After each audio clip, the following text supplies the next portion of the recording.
मैं जब इस हल्के में आया तो 22 दिन की कुल कैंपेन थी और बड़े सवालात जन्म लेते थे। कोई पूछता था कि आप कहां के रहने वाले हैं, आप कहां से आए हैं।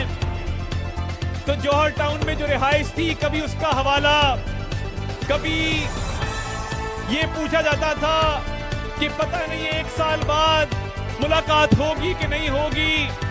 ये पूछा जाता था कि ये इलेक्शन के बाद मसरूफियत की बिना पे कहां होंगे, हमें पहचानेंगे नहीं पहचानेंगे।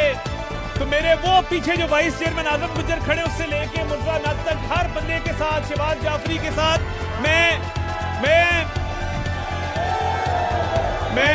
मैं ये हाजी जमील गुंदर साहब खड़े हैं, शबीर जट खड़ा है यहाँ पे। मैं मादत का सबके नाम नहीं ले सकूंगा। राना सफदर साहब ने बड़ा अच्छा इंतजाम किया, इनका शुक्रगुजार हूँ। मेरे भाई इजाज हफीज साहब साथ खड़े हैं, जमशेद तूर साहब, अजमल हाशमी साहब। मैं हर चेयरमैन, हर वाइस चेयरमैन, हर councillor, lady councillor, minority councillor, मैं सबको सलाम पेश करता हूं।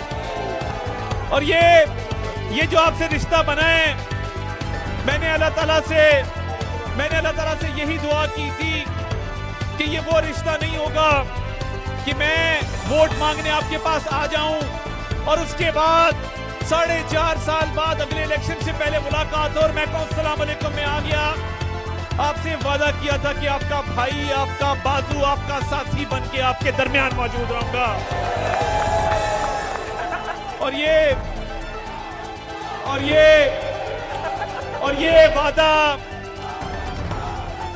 ये वादा वफा करने में अल्लाह ताला ने हमारी भरपूर मदद फरमाई कि पब्लिक सेक्रेटेरिएट भी स्टैब्लिश हो गया, कामकाज रोजमर्रा के भी शुरू हो गए और आपकी खुशी में, आपके गम में आपका भाई बराबर का शरीक रहता है। ये अवामी खिदमत का समर है कि आप सारे आज यहाँ मौजूद हैं और मुझे कोई मलाल नहीं है